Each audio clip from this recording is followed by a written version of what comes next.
The emergency beacon cut through the peaceful hum of the Galactic Council's communication center like a knife through silk.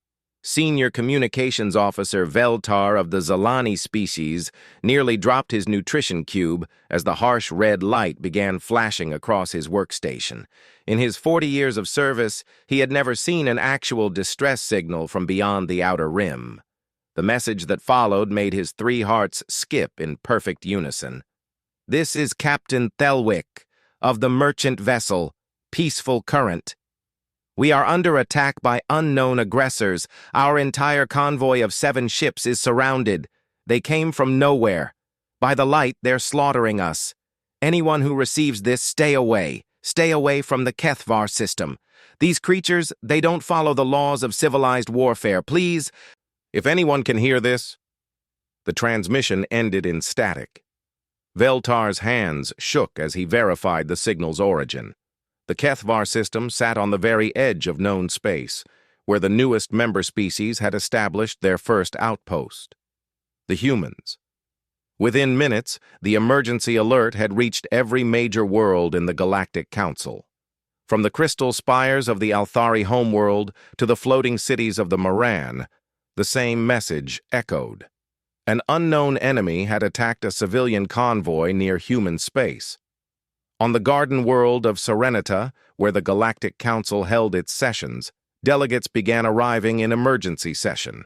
The Great Hall filled with a rainbow of species, all chattering in their various languages about this unprecedented crisis. In over 2,000 years of galactic civilization, no one had dared attack a peaceful merchant convoy in Council space. Ambassador Kethara of the V-Span Collective adjusted her ceremonial robes as she took her place at the curved speaking platform. Her people had led the council for 3 centuries, and her voice carried the weight of authority as she called for order. "Fellow sentients," she began, her melodious voice carrying easily through the hall's perfect acoustics. "We face our first true crisis since the founding of our peaceful union. 7 ships carrying over 300 souls have been attacked by unknown forces. We must respond." A worried murmur rippled through the assembled delegates. The V-Span had evolved on a world of eternal spring, where conflict was settled through elaborate songs and dances. Violence on this scale was almost incomprehensible to them. "The attack occurred near the territory of our newest members," Kethara continued. "Perhaps we should ask the human delegation what they know of these aggressors." All eyes turned to the human section, where Ambassador Sarah Chen sat alone at a simple metal desk. Unlike the ornate furniture preferred by other species, the humans had requested basic, functional seating. Sarah stood slowly, her dark hair pulled back in a practical style that had puzzled many delegates who were used to elaborate headdresses and flowing garments. "Honored delegates," Sarah said, her voice carrying a strange quality that many aliens found unsettling.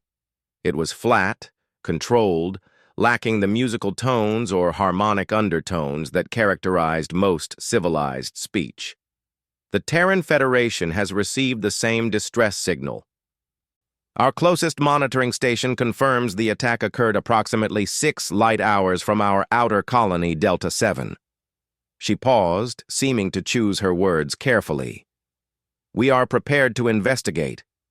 Ambassador Yelnoth of the Pacifica species, whose people were known throughout the galaxy for their wisdom and caution, fluttered his wing arms nervously. "Surely, honored human, you do not mean to suggest a military response? Violence only begets more violence. Perhaps we should send a diplomatic mission to establish contact with these aggressors?" A few delegates made sounds of agreement, soft chimes and musical notes that indicated approval in galactic diplomatic custom. Sarah's expression didn't change, but something in her stillness made several nearby delegates unconsciously lean away. "Ambassador Yelnoth," Sarah replied, 300 innocent lives have been lost. Our preliminary sensor analysis indicates the attackers used weapons that caused significant suffering before death. Diplomacy requires 2 willing parties." The Althari delegate, Silthara, spoke next.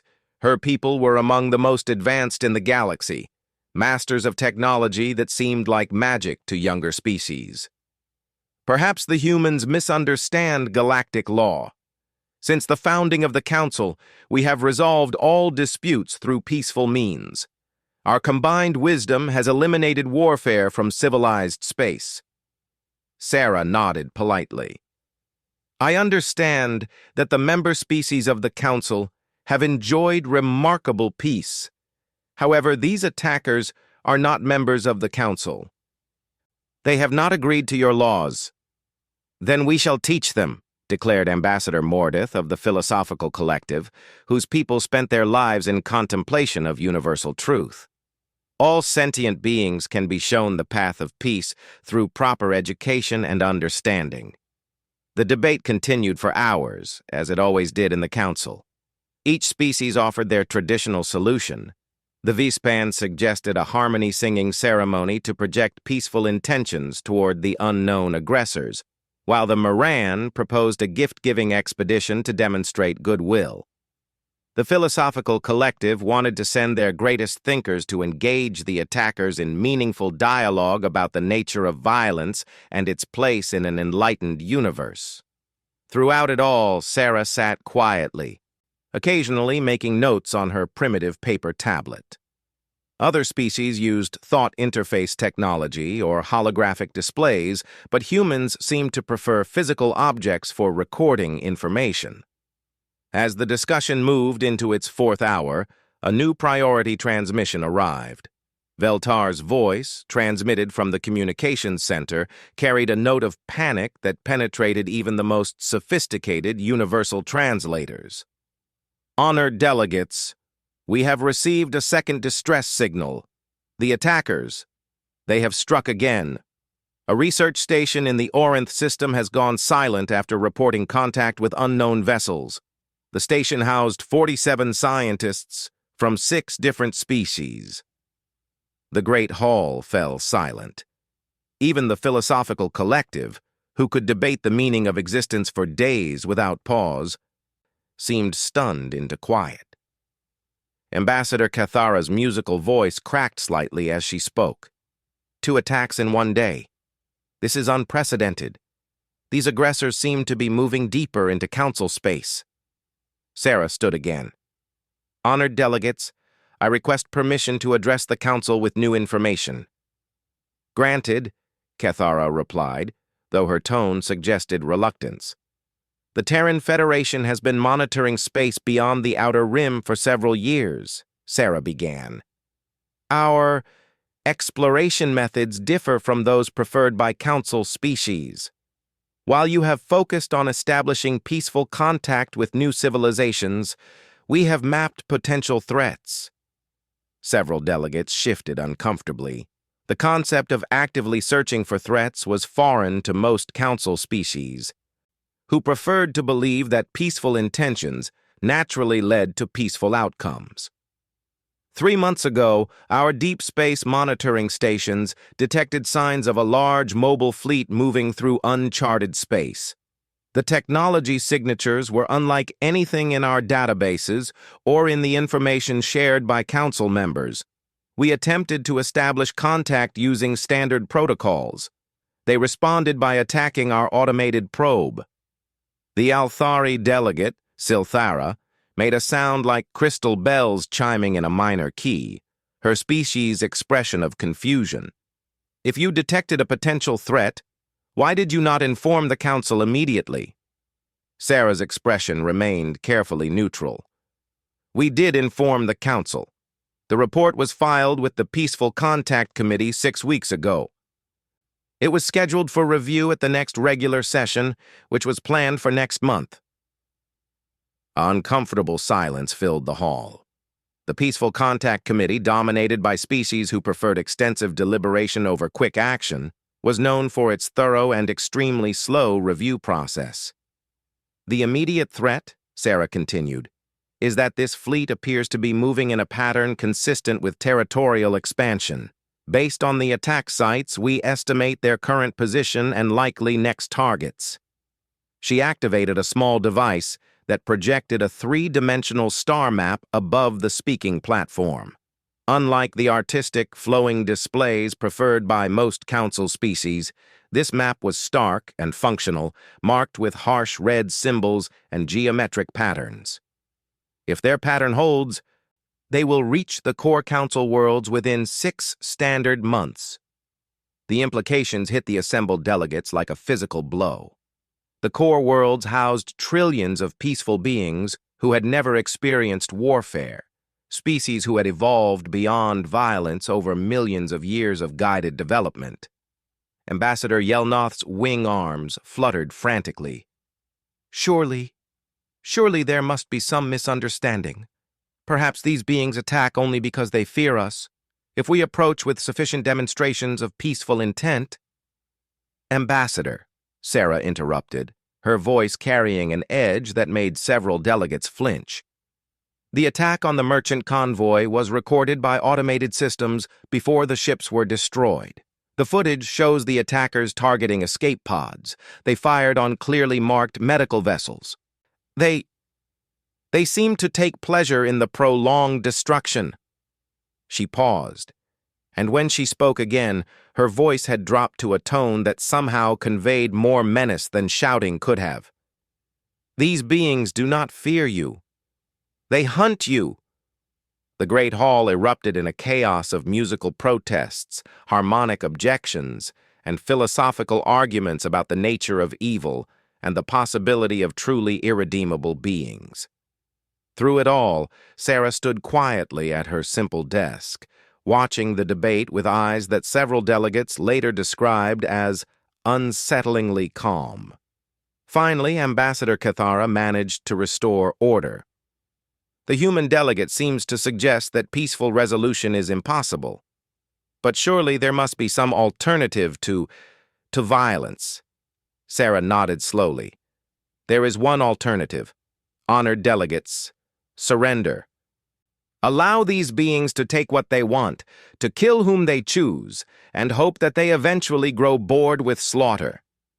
The silence that followed was so complete that the soft hum of the hall's environmental system seemed loud in comparison. Or, Sarah continued, you can allow the Terran Federation to handle this matter.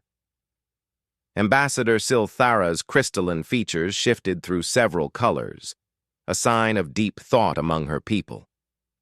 The humans claim they can resolve this situation. But by what means? Surely you do not possess military capability sufficient to challenge a fleet that has destroyed our ships so easily? For the first time since the crisis began, Sarah Chen smiled. It was not a pleasant expression. Honored delegates, there seems to be a fundamental misunderstanding about my species and our capabilities. When the Terran Federation applied for council membership, we submitted the required documentation about our homeworld, our culture, and our technological level. However, certain details were omitted from those reports. She activated her device again, and the star map changed. Now it showed not just the enemy fleet's probable position, but a vast network of sensor stations, defense platforms, and other installations spreading out from human space like a three-dimensional web. The truth is that Earth is what galactic xenobiologists classify as a Class 12 death world. Our evolution required us to develop certain specializations in order to survive. When we joined the Council, we chose to keep these specializations private, out of respect for your peaceful nature. The delegates stared at the map in growing confusion and alarm. The network of human installations was enormous, far larger than anything they had imagined a species barely 50 years in space could construct. What you see represented here, Sarah said quietly, is approximately 15% of current Terran Federation space assets. The remaining 85% has been deliberately excluded from Council databases. She touched her device once more, and the display expanded again. Now the true scope of human space became visible, not the small territory marked on official Council charts, but a vast region bristling with installations, shipyards, and facilities whose purposes the peaceful council species couldn't immediately identify. The Terran Federation maintains the largest military force in known galactic history. Our ships are designed for combat in the most hostile environments our universe can produce. Our weapons are calibrated for threats that would make this unknown fleet seem like children playing with toys. Ambassador Mordeth of the Philosophical Collective made a sound like a dying wind chime. But this violates every principle of the Council. How can a species maintain such instruments of destruction while claiming to pursue peace? Sarah's smile never wavered, but it seemed to grow colder. Simple, honored philosopher, we maintain the instruments of war so that others may pursue peace. For 2,000 years, your species have enjoyed safety because the universe happened to be a relatively peaceful place. That peace is about to end. She deactivated the display and faced the assembled delegates directly. I am authorized to offer the Council a choice. Allow the Terran Federation to handle this crisis, using whatever means we deem necessary, and your peaceful worlds will remain safe. Or maintain your commitment to non-violence and discover what happens when helpless prey meets dedicated predators. The Great Hall fell silent once more. In that silence, each delegate contemplated the same terrible realization. They had welcomed into their peaceful union a species that could have conquered them all without effort, but had chosen instead to play the part of harmless newcomers. Ambassador Cathara's voice was barely above a whisper when she finally spoke. What would you require from the Council? Nothing, Sarah replied. Simply stay out of our way. As she spoke these words, her communication device chimed with an incoming message. Sarah read it quickly, and her expression hardened. Honored delegates, I have just received word that the attackers have struck a third target. A colony world in the Scythian system. Population, 2 million souls. The implications crashed over the assembly like a wave. A colony world. Entire families. Children. The Terran Federation considers this an act of war against galactic civilization, Sarah announced, her voice carrying throughout the hall with military precision. We will respond accordingly. She gathered her simple papers and stood to leave. I suggest you prepare your worlds for the possibility of refugees. When we engage these attackers, there may be survivors from their previous conquests who will require aid. As she reached the hall's exit, Ambassador Yelnoth called out desperately, But surely you cannot handle an entire fleet alone. They have already proven they can destroy our ships easily. Sarah paused at the doorway and looked back at the assembled delegates. Hundreds of beings from dozens of species, all evolved beyond violence, all staring at her with a mixture of hope and terror. Honored delegates, she said quietly, you still don't understand. These attackers haven't encountered our ships yet. They've been killing civilians and researchers. In approximately 72 hours, they're going to learn the difference.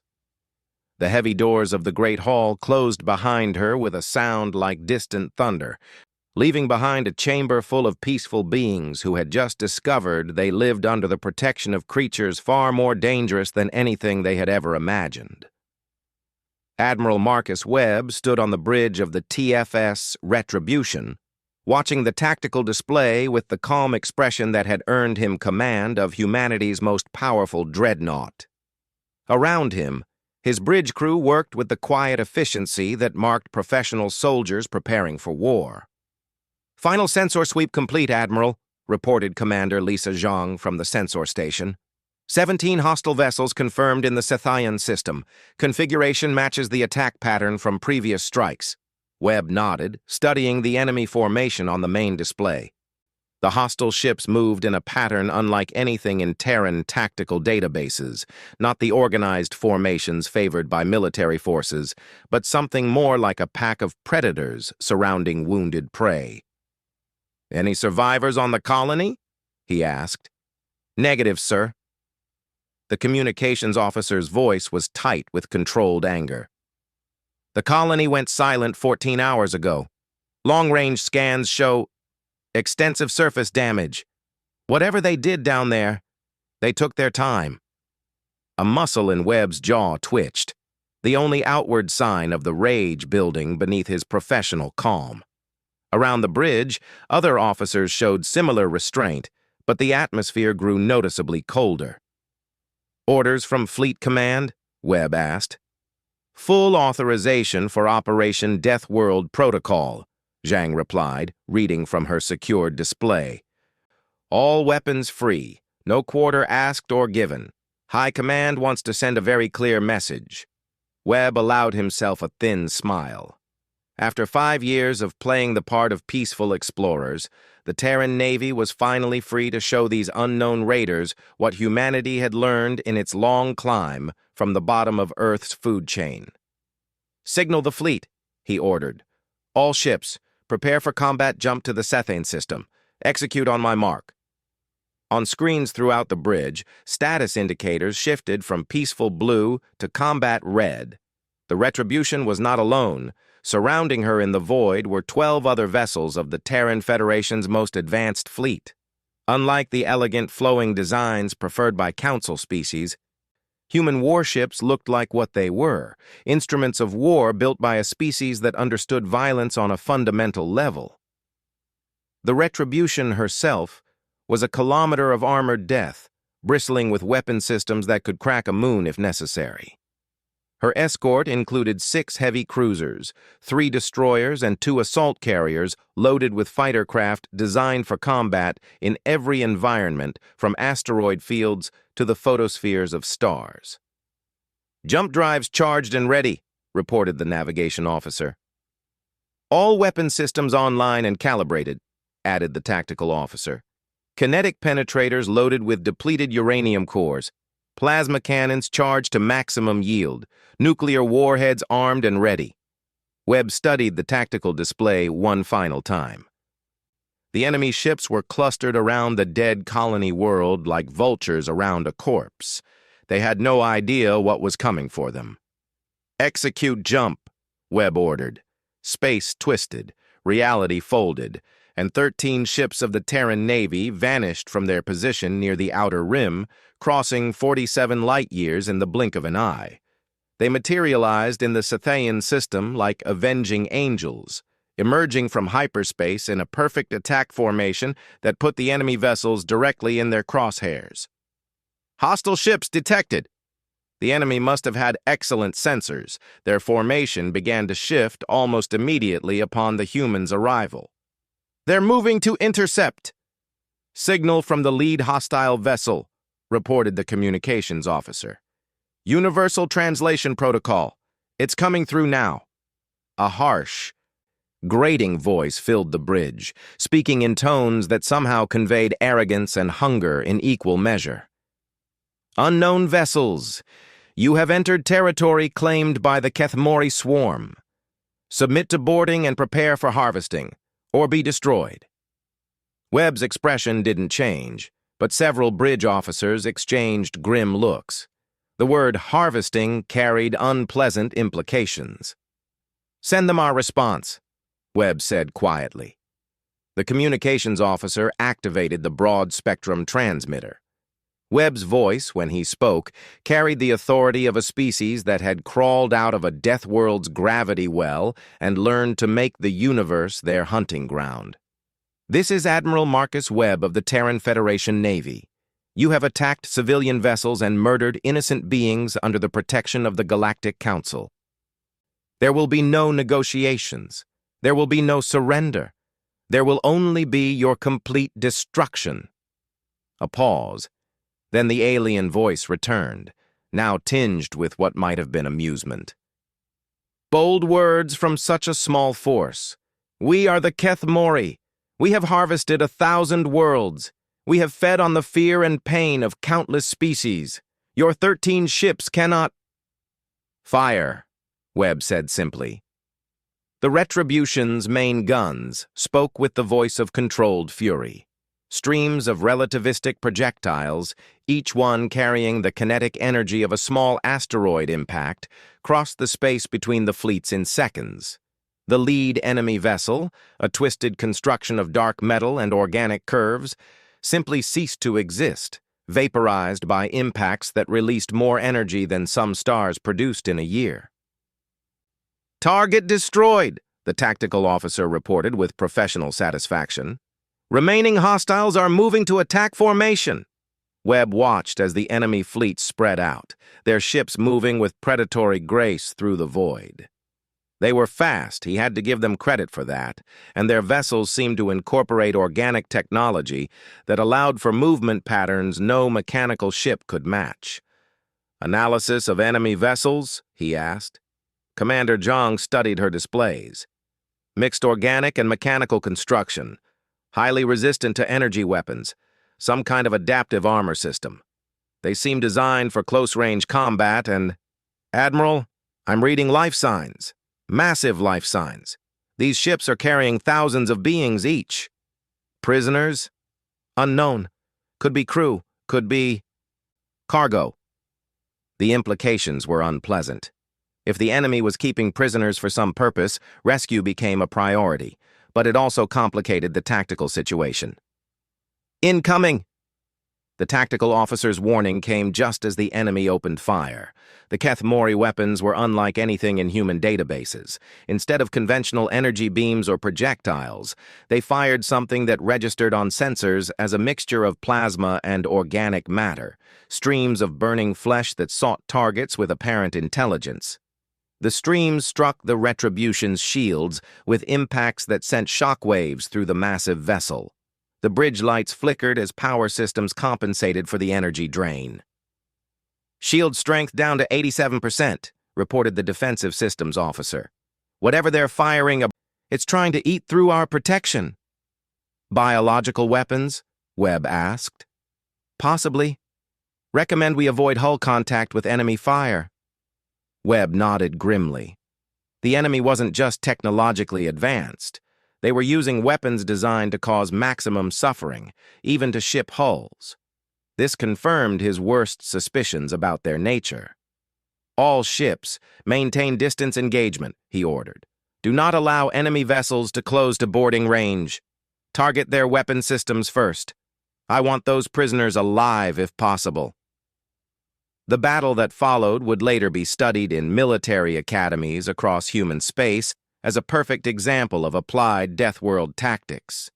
The Terran ships used their superior range and firepower to systematically dismember the enemy fleet, targeting engines and weapons while avoiding the central sections where life signs were strongest.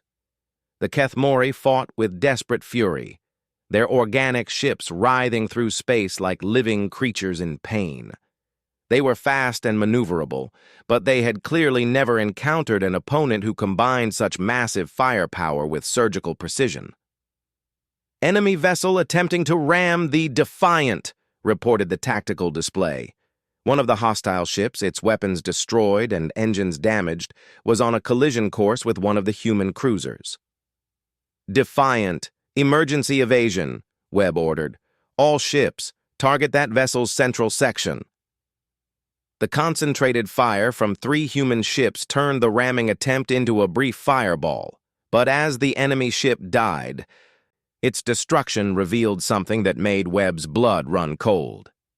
"Admiral," Commander Zhang's voice was tight with horror, "I'm reading the debris pattern from that destroyed vessel. Sir, there were living beings inside, thousands of them, and based on the distribution pattern, they were being consumed," Webb finished grimly. "This isn't a military force.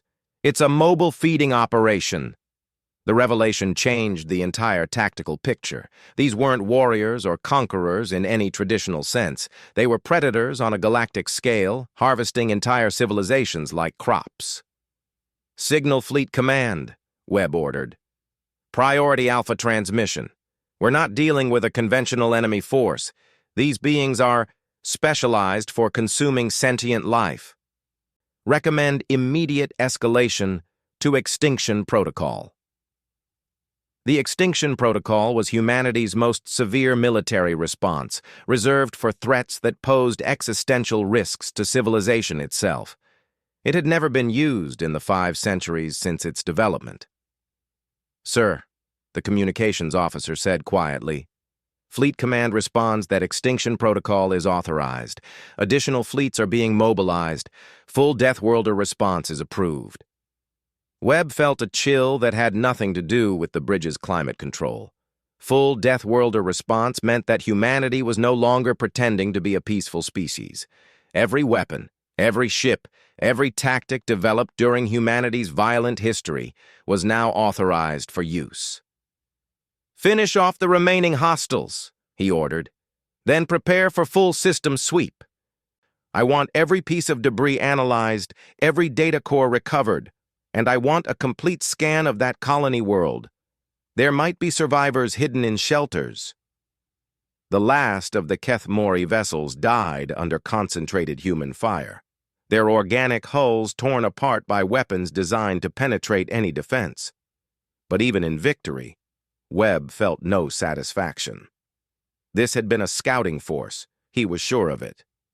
Somewhere out in the dark between stars, there was a larger fleet, probably much larger. "Admiral," Commander Zhang reported, "we're getting a signal from the colony world. It's weak, but there are survivors. Maybe 300 beings hidden in the deep shelters."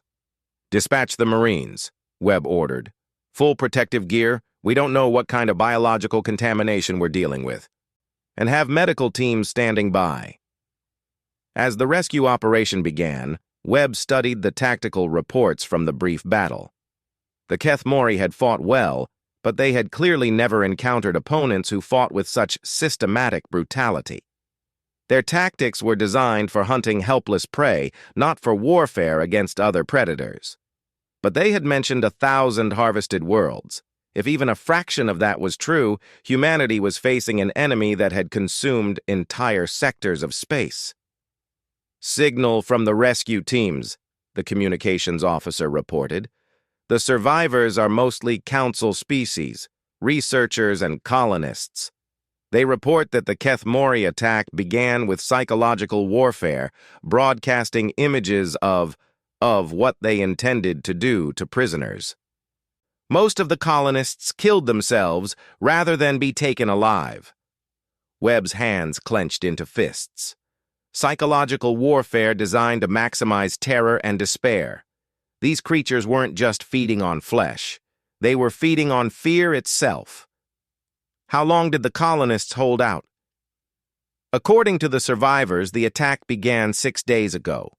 The Keth-Mori didn't try to end it quickly. They seemed to enjoy prolonging the siege. They would attack during the local day cycle, then withdraw at night to process their captives. 6 days of methodical terror, designed to extract maximum psychological trauma from the victims. Webb had seen many horrors during his military career, but this systematic cultivation of suffering was beyond anything in his experience. "Admiral," Zhang said quietly, "long-range sensors are detecting movement in the outer system. Multiple contacts, approaching from the direction of uncharted space." Webb turned to study the sensor display. Dozens of new contacts, all moving with the same organic patterns as the destroyed raiders. The main force was arriving.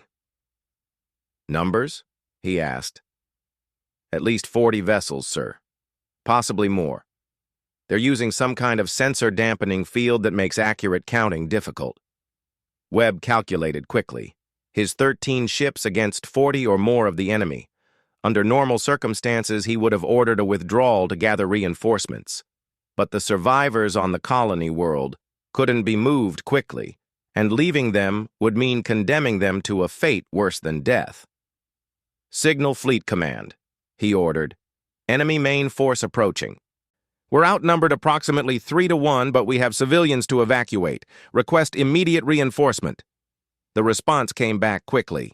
"Reinforcements en route. ETA 4 hours. Hold position and protect civilians at all costs." 4 hours. Webb studied the approaching enemy fleet and ran tactical calculations in his head. His ships were more powerful individually than the Kethmori vessels, but 40-to-1 odds were still daunting. "All ships, prepare for defensive positions around the colony world," he ordered. "Maximum firepower dispersal.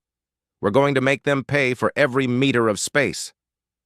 As his fleet moved into defensive formation, Webb allowed himself one last look at the tactical display showing the approaching enemy. Somewhere among those ships were the beings responsible for the slaughter of entire worlds. Creatures that fed on the suffering of others. They were about to learn why humans had climbed to the top of their homeworld's food chain, and why the peaceful species of the galaxy slept safely under the protection of Earth's hidden fleet. "All weapons charged and ready," the tactical officer reported. "Enemy fleet will be in range in 30 minutes. Webb settled into his command chair and smiled the cold smile of a predator who had finally found worthy prey. "Then let's show them what Deathworlders do to monsters." The Kethmori main fleet arrived like a plague of locusts, their organic vessels spreading across the Scythian system in a formation that seemed more like a swarm than a military deployment. Admiral Webb watched from the bridge of the Retribution as sensors counted the enemy ships, 43 vessels of various sizes, all pulsing with the sickly bioluminescence that seemed to characterize their technology. "They're not approaching in attack formation," Commander Jung observed, studying the tactical display. "It looks more like hunting behavior. They're trying to surround us." Webb nodded grimly. The Kethmori weren't soldiers. They were predators, and they hunted like pack animals. Their formation was designed to prevent escape while maximizing psychological pressure on their prey. "Signal from the enemy fleet," the communications officer reported. "Same voice as before, Admiral. Put it through." The harsh, grating voice that emerged from the speakers seemed to carry with it the screams of 1,000 worlds.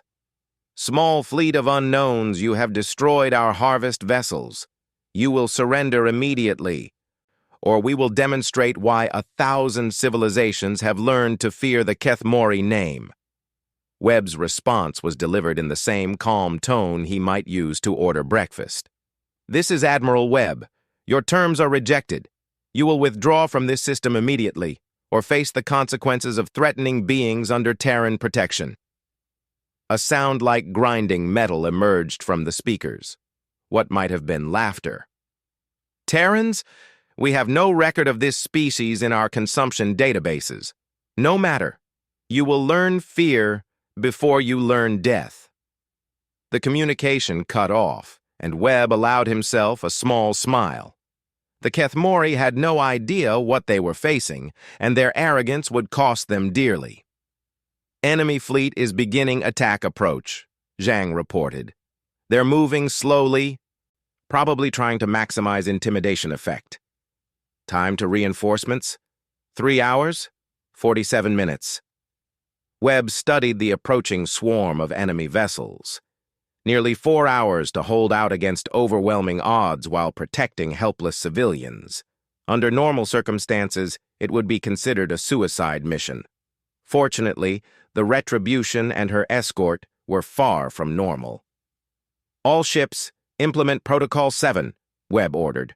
"Full Deathworld engagement. No restrictions on weapons usage." Protocol 7 was designed for exactly this situation, outnumbered by hostiles who threatened human-protected civilians. It authorized the use of every weapon system in the Terran arsenal, including several that the Galactic Council would find morally questionable. "Protocol 7 confirmed," his tactical officer replied. "All ships report weapons hot and unrestricted. Shall I deploy the Hellhounds, sir?" Webb paused for a moment. The Hellhounds were humanity's most feared weapons system, autonomous hunter-killer drones designed to systematically dismantle enemy fleets. They were also considered war crimes by several human military ethics committees, which was why they were only deployed under the most extreme circumstances. "Deploy Hellhounds," he ordered. "Full pack. Let them feed." Across the Terran fleet, Launch bays opened and disgorged swarms of small angular craft that moved through space with predatory grace. The Hellhounds were barely larger than fighter craft, but each one carried enough firepower to cripple a cruiser. And their artificial intelligence was programmed with every tactical innovation humanity had developed during 5,000 years of continuous warfare. "Hellhounds away," the tactical officer reported. "Pack leaders have identified primary targets and are beginning approach." Webb watched the tactical display as the tiny craft accelerated toward the enemy fleet. The Kethmori vessels seemed to ignore them, probably mistaking them for conventional fighters that could be easily destroyed by point defense systems. They would learn their error soon enough. The first Hellhound reached the enemy formation and immediately demonstrated why Terran engineers had been forced to include moral inhibition protocols in their design. Instead of attacking the nearest target, it performed a detailed scan of the entire enemy fleet, analyzing their formations, weapon systems, and tactical patterns. Then it transmitted this data to every other Hellhound in the pack. What followed was not a battle in any conventional sense. It was a systematic dissection of the Kethmori fleet by artificial intelligences that understood violence in ways that even humans found disturbing. The Hellhounds moved in perfect coordination, each one targeting the optimal weak points on enemy vessels, while their packmates prevented any possibility of mutual support or escape. "Dear God," Commander Zhang whispered as she watched the carnage unfold on her displays. "The Hellhounds they're learning from each attack. They're getting better in real time." Webb nodded. The artificial intelligences that controlled the Hellhounds were designed to adapt and evolve during combat, incorporating new tactics and countermeasures with every enemy response. It was one of the reasons they were considered too dangerous for regular deployment. "Enemy fleet is breaking formation," the tactical officer reported. "They're trying to scatter, but the Hellhounds are anticipating their movements." The Kethmori vessels writhed through space like creatures in agony, their organic hulls bleeding atmosphere and biofluids as the Hellhounds systematically destroyed their weapon systems and engines. Some tried to ram the small craft, but the drones moved with inhuman precision, always staying just outside the enemy's reach while delivering perfectly targeted strikes.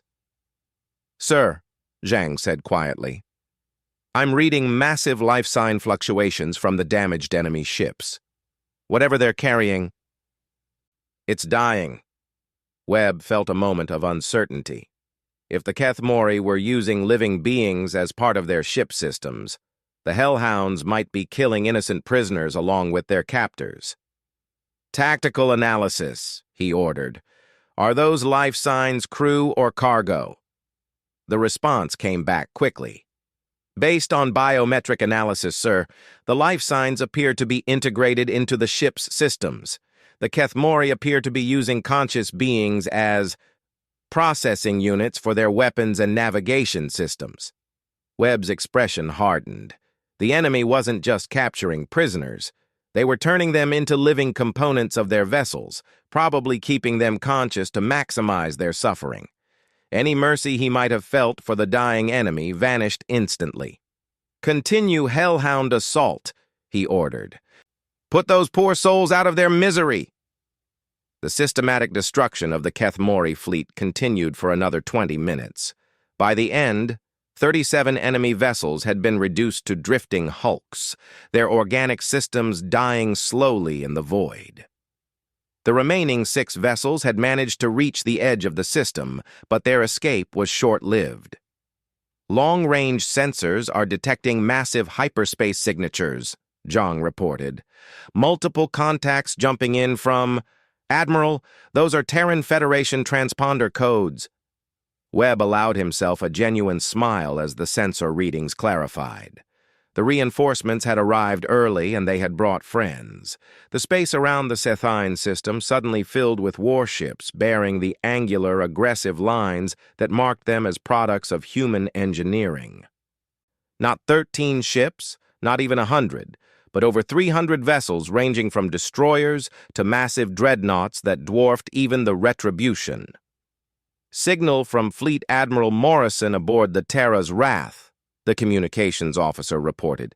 She's requesting a status report.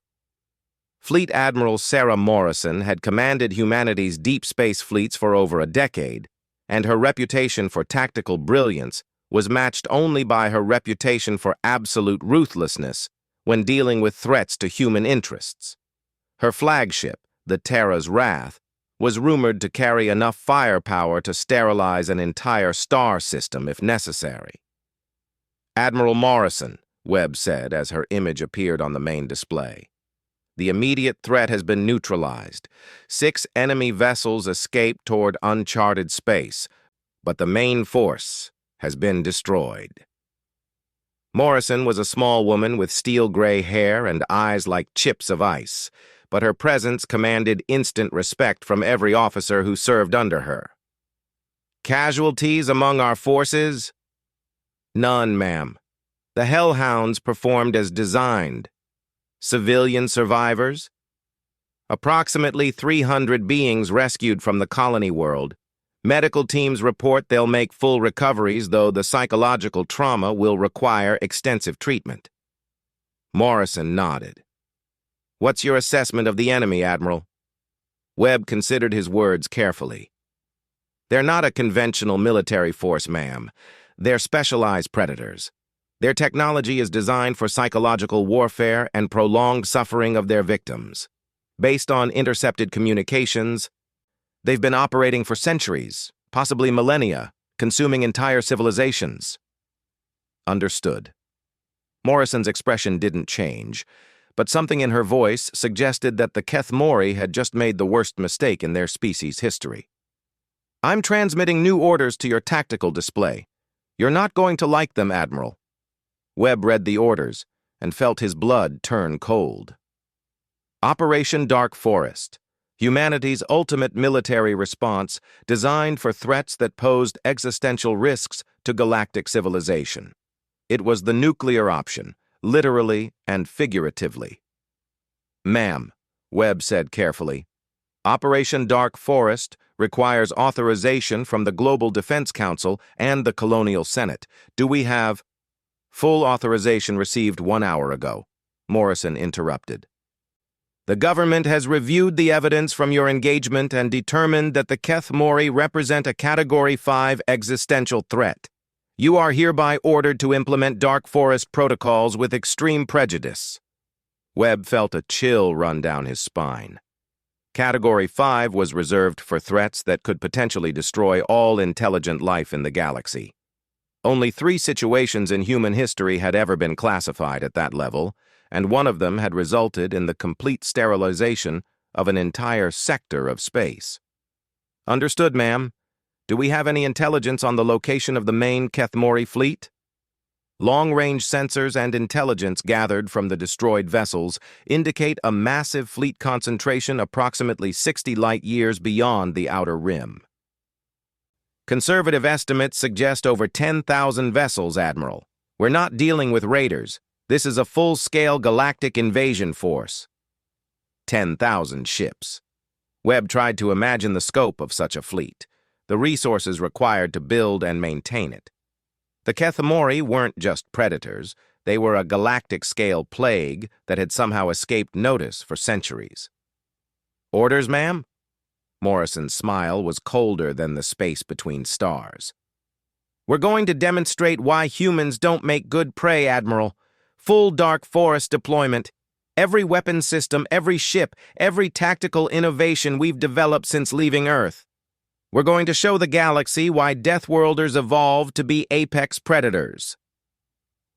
Over the next 6 hours, the Sethaean system became a staging ground for the largest military operation in human history. Ships appeared from across Terran space, not just the modern vessels of the regular fleet, but older designs pulled from reserve fleets, experimental craft from military research stations, and even some vessels that were officially classified as decommissioned. The Galactic Council delegates, monitoring the situation from their safe distance, watched in growing amazement and terror as the true scope of human military capability became apparent. The fleet that assembled in the Scythine system was larger than the combined navies of all Council species, and every ship bristled with weapon systems that violated multiple galactic conventions on civilized warfare. "How many ships do they have?" Ambassador Cathara whispered, as the count reached 2,000 vessels and continued climbing. "According to their own reports," Ambassador Chen replied via secure transmission, "this represents approximately 40% of the Terran Federation's active military forces. The remainder are stationed at strategic positions throughout human space, maintaining defensive postures." The implications were staggering. If this massive armada was only 40% of humanity's fleet, then the Terran Federation possessed enough military force to conquer the entire galaxy if they chose to. But instead of conquest, they were preparing to defend it. "Fleet Admiral Morrison," came the transmission from the lead council monitoring vessel. "The Galactic Council formally requests permission to observe the coming engagement. We need to understand what we're dealing with." Morrison's response was transmitted on open channels, ensuring that every species in the galaxy would hear her words. "Permission granted, but maintain a safe distance. What you're about to witness is the full military doctrine of a Deathworld species unleashed against existential threats. We recommend you record everything for your historical archives." The final phase of the operation began at 800 hours ship time. 3,000 human vessels, representing the combined military might of a species that had learned warfare in the crucible of a world that tried to kill everything on it, jumped simultaneously into hyperspace. Their destination, the heart of Keth Mori space, where a fleet of 10,000 bioships waited in the dark between stars, planning the harvest of an entire galaxy. When the battle reports finally reached the Council worlds 3 days later, they contained details that would change galactic civilization forever. The Keth Mori fleet, 10,000 ships strong, backed by the military infrastructure of 100 consumed worlds, had been completely annihilated in 4 hours of sustained combat. Not defeated, not scattered, annihilated. Every ship destroyed, every installation reduced to rubble, every trace of their technology systematically eliminated from the universe. The final report, filed by Fleet Admiral Morrison herself, contained a single line that summarized humanity's position in the galaxy. "The Keth Mori threat has been permanently resolved. All liberated prisoners have been returned to their homeworlds. The Terran Federation stands ready to address any similar threats to galactic peace." In the Great Hall of the Galactic Council, Ambassador Sarah Chen stood before the assembled delegates to deliver humanity's formal statement on the crisis. Her words were broadcast to every civilized world in the galaxy. For 50 years, the Terran Federation has been honored to serve as a member of the Galactic Council. During that time, we have learned from your wisdom, your commitment to peace, and your dedication to the betterment of all sentient life. She paused, allowing her words to carry across the vast chamber. "We have also learned that peace requires protection, that civilization must sometimes be defended by those willing to embrace violence so that others need not. The human species evolved on a world that taught us harsh lessons about survival, about predation, and about the price of weakness." Another pause, longer this time. "We chose to join your peaceful union not because we had forgotten those lessons, but because we hoped our strength could serve a greater purpose than conquest. The Keth Mori threat has proven that hope justified." She activated a small device, and a holographic display showed the destroyed Keth Mori fleet, twisted wrecks floating in the void where once 10,000 predators had planned galactic slaughter. "The Terran Federation hereby formally offers our protection to all members of the Galactic Council. Our fleets will patrol the spaces between your worlds. Our weapons will stand ready against threats you cannot imagine. Our soldiers will fight battles you could never win. She looked directly at each delegation in turn, her human eyes meeting alien gazes with unwavering intensity. We ask nothing in return except what you have already given us, the chance to be part of something greater than ourselves. The galaxy is vast, and it contains horrors that would make the Kethmori seem like gentle children. But you need not fear them. Her final words would be carved into monuments on 1,000 worlds, remembered wherever civilized beings gathered to speak of the day the galaxy learned it had guardians. Because you have humans now, and we don't make good prey. In the silence that followed, representatives of peaceful species across the galaxy contemplated the same profound truth. They had welcomed into their union a species that could have conquered them all, but had chosen instead to become their protectors. The age of innocent peace was over. The age of protected peace had begun. And in the dark spaces between the stars, other predators who had been watching the galaxy with hungry eyes quietly changed their plans and looked elsewhere for easier prey.